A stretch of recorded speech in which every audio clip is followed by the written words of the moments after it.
WGRM 105.7 FM had been silent for 17 years. The station went off the air in 2007 when the owner died and nobody wanted to buy it. The building sat empty on the edge of town. A tall broadcasting tower rising into the sky like a forgotten monument. Studios full of equipment nobody bothered to remove. Archives full of recordings nobody bothered to save. But on a humid August night in 2024, someone climbed the fire escape and broke through a second-floor window. Her name was Evelyn Price. She was 78 years old. And she was running from memories she thought she'd buried 50 years ago. What Evelyn heard in that radio station wasn't just old broadcasts and forgotten music. It was her own voice. From 1974. Saying things she'd spent half a century trying to forget. Confessing to something she'd never told another living soul. And now, 50 years later, the truth was waiting for her on a reel of tape in a room full of ghosts. Stay with me because this is a story about the words we can never take back. The confessions we make in moments of weakness. And the price of silence when speaking up could have saved a life. Evelyn Price had been a DJ at WGRM in 1974. She was 28 years old. Beautiful. Talented. She had the kind of voice that made people stop whatever they were doing and listen. Smooth. Warm.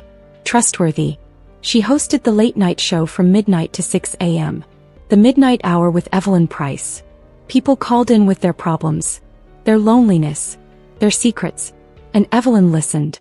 She gave advice. She played songs. She made people feel less alone in the dark hours when the world slept. It was the best job she'd ever had. The best time of her life. Until March 15, 1974. The night everything changed. That night, a caller named Sarah called in at 2:47 a.m. Evelyn remembered the exact time because she looked at the clock when she heard the girl's voice. Young. Maybe 17 or 18. Frightened. Sarah said she was in trouble. That someone was hurting her. That she didn't know who to call. Evelyn asked where she was. Sarah said she couldn't say. She was scared. The person hurting her would know if she told. Evelyn tried to get more information. Tried to convince Sarah to call the police. To go somewhere safe. But Sarah said nobody would believe her. That the person hurting her was important. Respected. Nobody would take her word against his. Evelyn should have done more. Should have kept Sarah on the line. Should have called the police herself. But she didn't. She was young. Inexperienced. Scared of doing the wrong thing and making it worse. So she gave Sarah the number for a crisis hotline. She told her to call them. They would know what to do. Sarah thanked her. Her voice was so small. So scared. She said, "I listen to you every night. You make me feel like someone cares.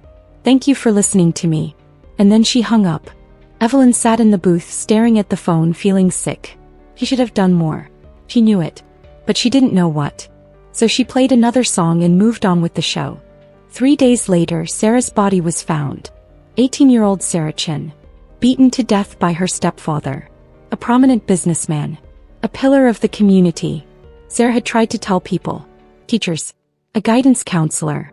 They didn't believe her. Her stepfather was so respected. So charitable. So kind in public. Nobody could imagine he was a monster in private. Sarah had called into a radio show as a last desperate attempt to tell someone. Anyone. And Evelyn had given her a phone number and moved on. The guilt destroyed Evelyn. She quit the radio station 2 weeks later. Couldn't bear to sit in that booth. Couldn't bear to take calls. What if another Sarah called? What if she failed again? Evelyn never told anyone about the call. The police investigated Sarah's death. The stepfather was arrested. Convicted. Sarah's diary was found with evidence of the abuse. But nobody knew about the radio call. Evelyn kept it secret. Buried it. Tried to forget. She moved away. Got a different job. Got married. Had children. Built a life. But she never forgot Sarah's voice. "I listen to you every night. You make me feel like someone cares. Thank you for listening to me." Those words haunted Evelyn for 50 years. She failed Sarah. And she never forgave herself. Last week, Evelyn's husband died. Cancer. She was alone now. Her children lived far away. She had nothing but memories and regret. He started drinking. Started walking at night. Started thinking about Sarah more and more. And then she found herself standing outside WM. The building was abandoned. Windows broken. Door boarded up. But the tower still stood. Still reached toward the sky. Evelyn looked up at it and felt something pull at her. She needed to go inside. Needed to see the booth where she'd taken Sarah's call. Needed to face what she'd done. So she climbed the fire escape, broke a window, and entered the silent radio station where her guilt had been born 50 years ago. The radio station was frozen in time. Evelyn walked through halls she remembered. The lobby where listeners would come for live events. The production rooms where commercials were recorded. The break room with the same old coffee maker. And then the main studio. Evelyn stood in the doorway and stared. The booth was exactly as she remembered. The microphone. The mixing board. The on-air sign. 50 years and it looked like she'd just left yesterday. Evelyn stepped inside and sat in the DJ chair. It creaked. The leather was cracked and dusty. But it fit her the same way it had in 1974. Evelyn looked at the microphone. She reached out and touched it. Cold metal. She remembered how her voice had sounded through this mic. How powerful she'd felt. How important. People trusted her. Listened to her. Believed she had answers. But she hadn't. She'd been a scared young woman pretending to know what she was doing. And Sarah had paid the price. Evelyn sat in that chair for an hour. Just sitting. Remembering. Crying. And then she noticed the door at the back of the booth. The archive room. Where they kept recordings of broadcast. Tapes dating back to when the station opened in 1965. Evelyn walked to the door. It was unlocked. Inside were floor-to-ceiling shelves packed with reel-to-reel tapes. Thousands of them. Each one labeled with a date and show name. Evelyn searched the shelves with shaking hands. Looking for March 1974. Looking for the midnight hour. Looking for the night Sarah called. She found the section. March 1974. She pulled out tapes one by one. March 1st, March 8th, March 12th, and then March 15th. The night Sarah called. Evelyn held the tape and felt like she was holding a bomb. This tape contained Sarah's voice. Her call. The conversation Evelyn had tried to forget for 50 years. Evelyn looked around the archive room and found an old reel-to-reel player. He carried it back to the booth. Plugged it in. The machine hummed to life. After 17 years of silence, it still worked.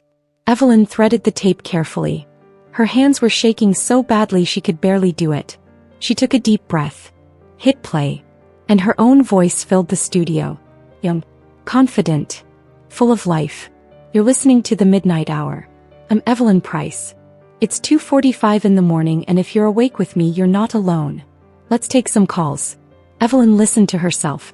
To the person she used to be. Taking calls about breakups and job troubles and family drama. Giving advice that sounded so sure. So wise. And then at 2:47 a.m. the call came. Hi, you're on the Midnight Hour. What's your name?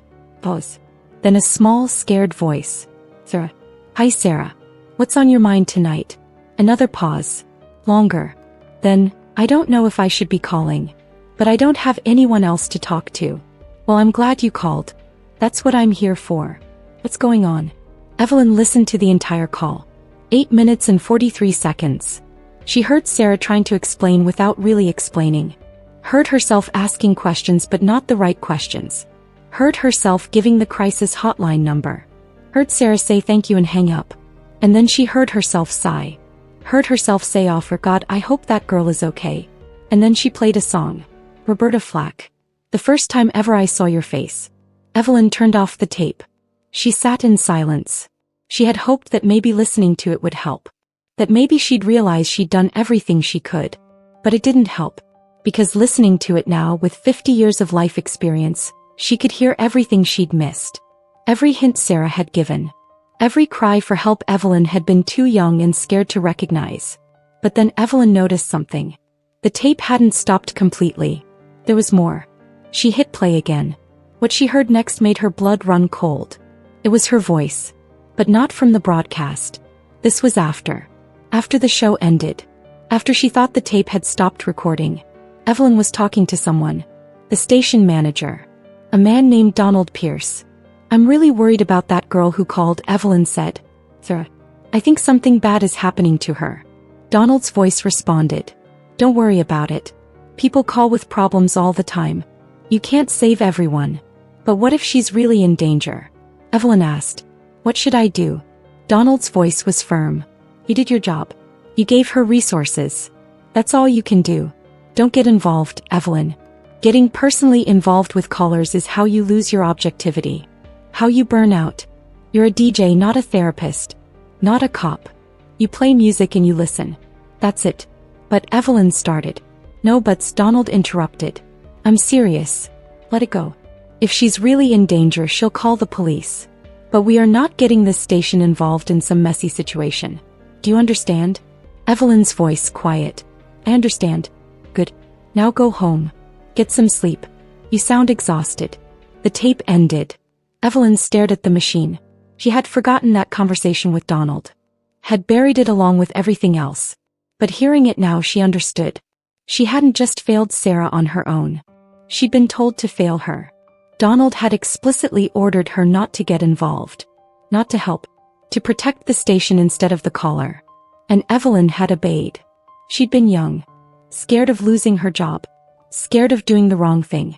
So she'd let a girl die. Evelyn put her head in her hands and sobbed. 50 years of guilt. 50 years of what? And now she knew. He could have done more. Should have done more. And her boss had stopped her. Before we continue with what Evelyn discovered next, I need you to understand something. This story is about the price of obedience. About following orders when you know in your gut something is wrong. If you've ever been told to stay quiet when you should have spoken up, hit that subscribe button right now. We tell the stories that expose how systems fail people. How people in power protect themselves instead of victims. Your subscription helps us continue. Now let's see what else Evelyn found in those archives. Evelyn couldn't stop listening. She pulled more tapes from the archives. Other broadcasts from March 1974. Other shows. Other DJs. And she started hearing a pattern. Other calls like Sarah's. Other young women calling in. Saying they were in trouble. Asking for help in coded language. And every single time the DJs would give them hotline numbers and move on. Just like Evelyn had done. Just like they'd been trained to do. WKRM had a policy. Don't get involved. Protect the station. Let professionals handle it. But Evelyn wanted to know more about Donald Pierce. The station manager who had told her not to help Sarah. She searched the office for personnel files. She found them in a filing cabinet in the manager's office. Donald Pierce had been station manager from 1970 to 1995. 25 years. She read through his file. And then she found something that made her hands shake. A memo. Dated April 1974. 1 month after Sarah's death. To all on-air staff. We have had incidents of listeners calling with personal crises. I want to remind everyone that we are not a crisis center. We are not therapists. We are not law enforcement. Our job is to entertain and inform.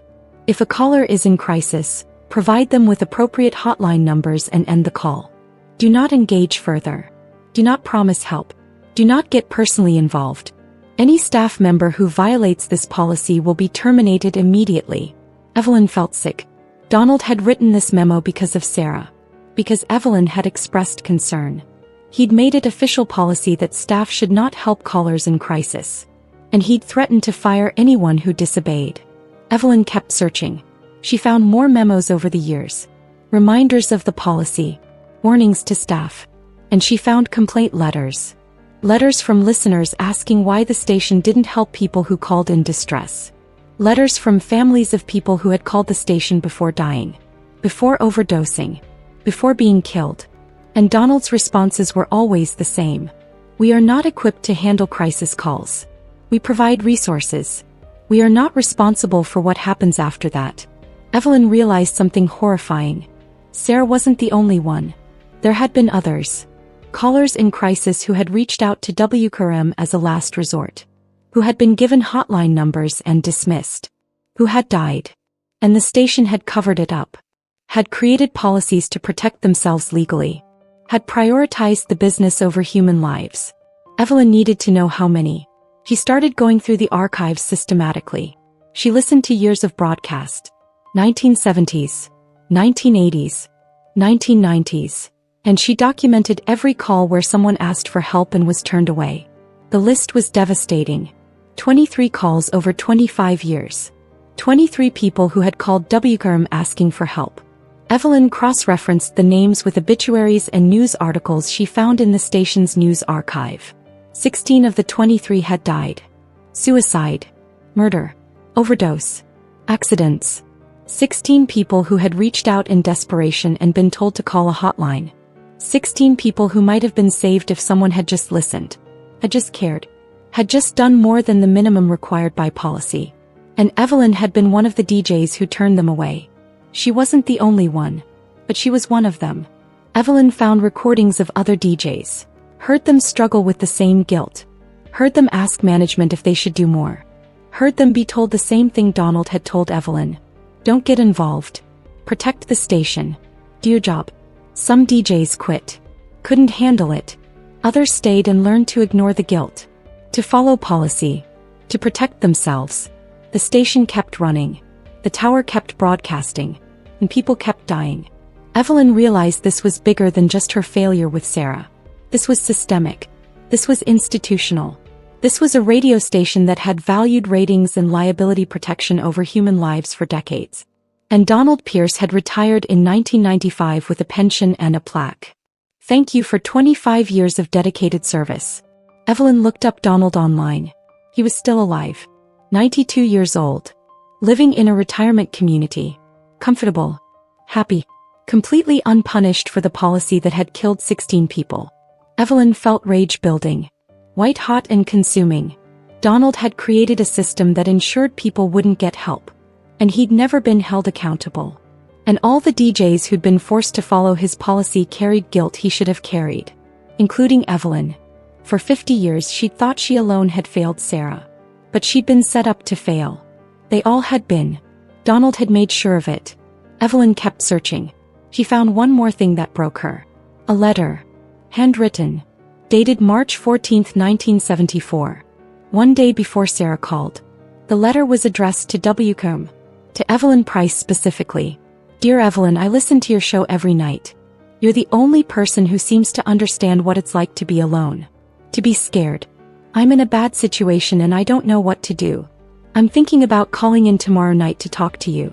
I hope you can help me. Someone who listens. Sarah. Sarah had written to Evelyn before calling. Had trusted her. Had thought Evelyn could help. And Evelyn had failed her. The letter had been opened. Read. Filed away. Donald must have seen it. Must have known Sarah was going to call. And he'd said nothing. Had let Sarah call. Had let Evelyn give the standard response. And then had told Evelyn to let it go. He'd known. He'd known and he'd done nothing. Evelyn just discovered that her boss knew Sarah was going to call. Knew she was in danger. And still enforced the policy that killed her. If this is making you angry, if you're thinking about all the institutions that protect themselves instead of people, hit that like button. Leave a comment telling me what you think Evelyn should do with this information. And make sure you're subscribed because what happens next will change everything. Now let's see Evelyn's next move. Evelyn gathered all the evidence. The tapes. The memos. The letter from Sarah. The list of 16 deaths. She loaded everything into her car. And she drove to the retirement community where Donald Pierce lived. It was early morning when she arrived. The sun was just coming up. Evelyn walked into the building. Told the receptionist she was Donald's niece. The receptionist gave her his room number. Evelyn walked down the hall and knocked on the door. A moment later it opened. Donald Pierce was 92 but still tall. Still imposing. He looked at Evelyn with confusion. Can I help you? Do you remember me? Evelyn asked. Donald squinted. Should I? My name is Evelyn Price. I worked at WGRM from 1972 to 1974. I was a DJ. Donald's expression changed. Recognition. Then wariness. What are you doing here? Evelyn held up the letter from Sarah. Do you remember this? Do you remember a girl named Sarah Chin who called the station in March 1974? Donald's face went pale. I don't know what you're talking about. Yes, you do, Evelyn said. You read this letter. She was going to call. You knew she was in danger. And when I tried to help her, you told me not to get involved. You told me to protect the station. And 3 days later she was dead. Donald stepped back. You need to leave. No, Evelyn said. I need you to listen. I've spent 50 years thinking I killed that girl. Thinking it was my fault. But it wasn't. It was yours. You created a policy that made sure we couldn't help people. You prioritized the station over human lives. And 16 people died because of it. Donald's voice shook. I did what I had to do to protect the station. To protect our staff. We couldn't take on legal liability for every person who called with a problem. That's not how business works. Business? Evelyn's voice rose. These were people. People asking for help. And you told us to turn them away. Donald's face hardened. I'm not going to have this conversation with you. Get out. Or I'll call security. Evelyn pulled out her phone. I recorded everything. All the tapes. All the memos. All the evidence of your policy. And I'm going to the media. I'm going to make sure everyone knows what you did. What WKRM did. Donald laughed. It was bitter. You think anyone will care? This happened 50 years ago. The station is closed. Everyone has moved on. Nobody will care about some ancient policy. You're wrong, Evelyn said. People will care. Families of those 16 people will care. And I'm going to find every single one of them and tell them what happened. Donald's arrogance cracked. You can't do that. Watch me, Evelyn said. She turned and walked away. Donald shouted after her. You had a choice. You could have helped that girl. You chose not to. Evelyn stopped. Turned around. You're right. I did have a choice. And I made the wrong one. I've lived with that guilt every day for 50 years. Now it's your turn. She walked out, got in her car, and drove straight to a journalist she'd contacted the night before. A woman named Lisa Morgan who specialized in investigative stories.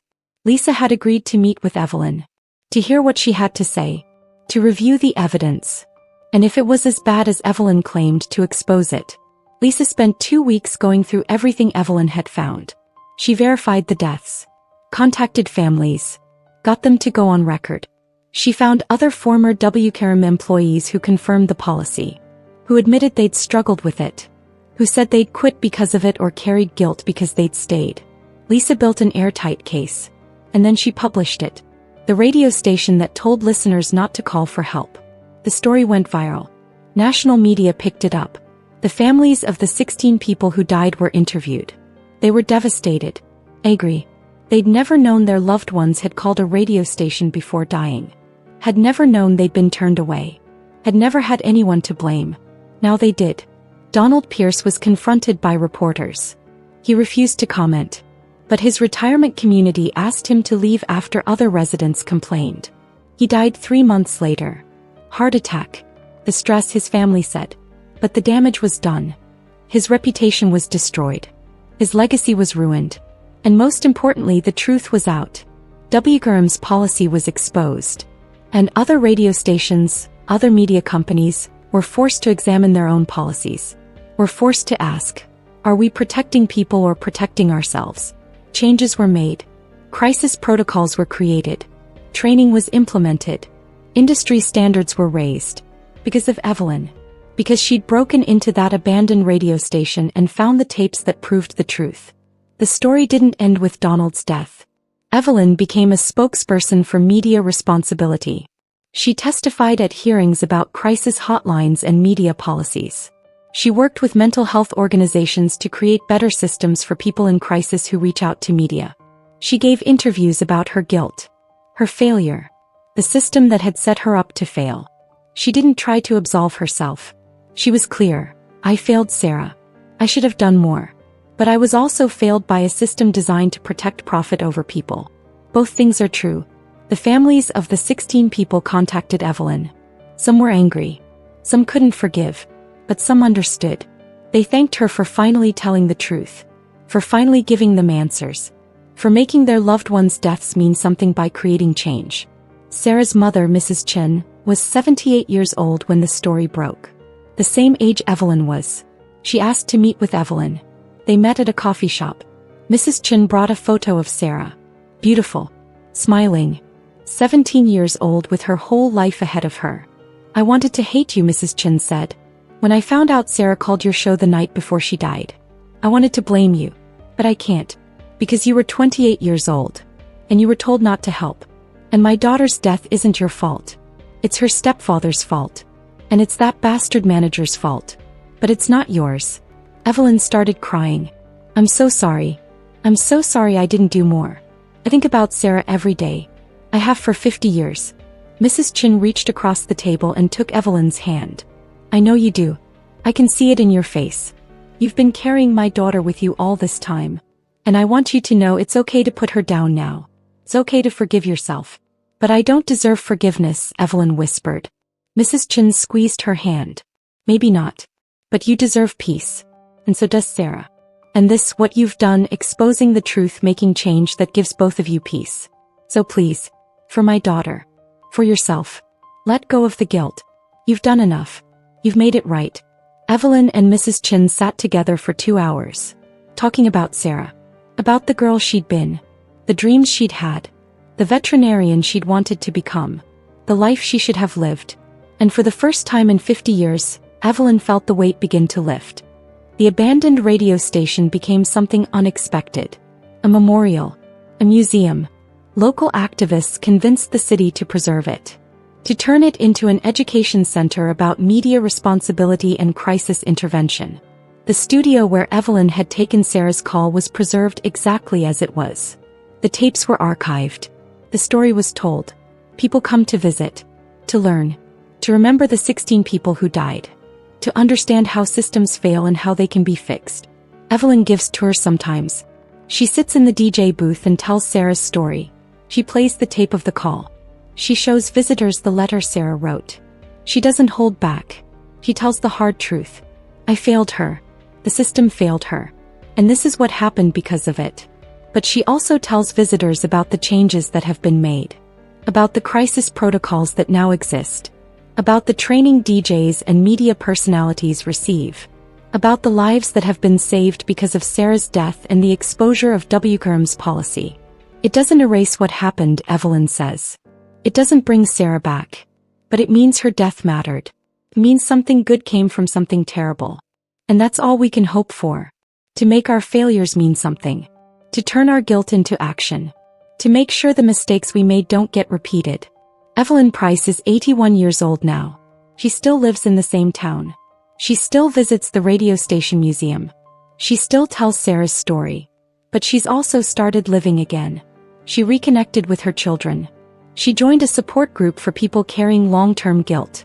She started therapy. She's building a life that's not just defined by one terrible night in 1974. Sarah will always be part of her. Always be a weight she carries. But it's not the only thing anymore. It's part of her story. Not the whole story.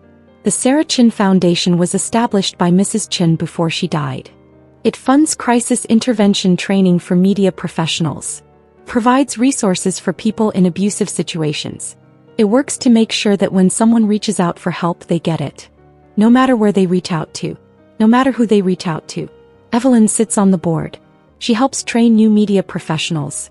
She tells them Sarah's story. And she tells them, you will face moments where you don't know what to do. Where you're scared of doing the wrong thing. Where you want to follow policy because it's easier. Don't. Trust your gut. Help people. Even if it's hard. Even if it's scary. Even if you might be wrong. Because doing nothing is always wrong. The old WCRM tower still stands. It doesn't broadcast anymore. But it stands as a reminder. A monument to the voices that weren't heard. The calls that weren't answered. The lives that could have been saved. And every year on March 15th, the anniversary of Sarah's death, Evelyn goes to the tower. She stands at the base and looks up. And she says the same thing she said every year for the past 7 years since the truth came out. I heard you, Sarah. I'm sorry it took me 50 years. But I heard you. And I made sure everyone else heard you too. You mattered. Your voice mattered. And it still does. Evelyn Price took refuge in an abandoned radio station to escape her guilt. But what she found there wasn't escape. It was confrontation. The tapes that held her own voice from 50 years ago. The evidence of a system designed to fail people. The proof that she wasn't alone in her failure but part of something bigger. Something institutional. Something that had killed 16 people over 25 years.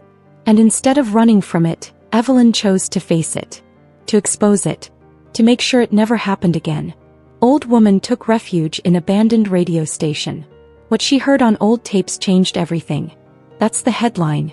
But the real story is about a woman who carried guilt for 50 years and finally found a way to transform it into justice. Not redemption. She doesn't believe she deserves redemption. But justice. Accountability. Change. Sarah Chen died 50 years ago. But because Evelyn found those tapes, because she had the courage to listen to them and share them. Sarah's death finally meant something. 16 families got answers. Media policies changed. Lives were saved. And a woman who thought she was broken beyond repair found a way to keep living. Evelyn Price is 81 years old. She still carries Sarah with her. Still thinks about that night. Still wishes she'd done more. But she's learned something crucial. Guilt can either destroy you or drive you to create change. For 50 years, it destroyed her.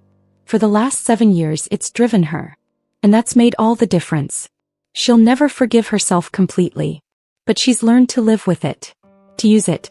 To make sure that her failure becomes a lesson. That Sarah's death becomes a catalyst.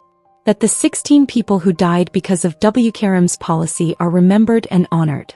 The tower still stands. The tapes are still there. The stories are still told.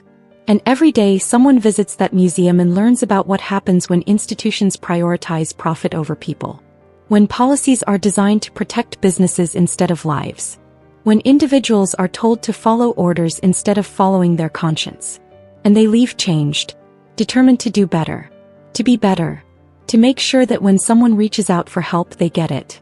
That's Evelyn's legacy. That's Sarah's legacy. And it's more than either of them could have imagined on that terrible night in March 1974. Thank you for staying with me through Evelyn's entire story. This one was about guilt.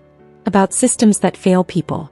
About finding the courage to face your worst mistake 50 years later and turn it into something meaningful. If this story affected you, if you've ever carried guilt you can't shake, if you've ever been told to follow policy when your gut said to help, I need you to do something. Subscribe to this channel right now. We tell the stories that expose how institutions fail individuals. How systems protect themselves instead of people. How guilt can be transformed into justice. Like this video. Share it with anyone in media.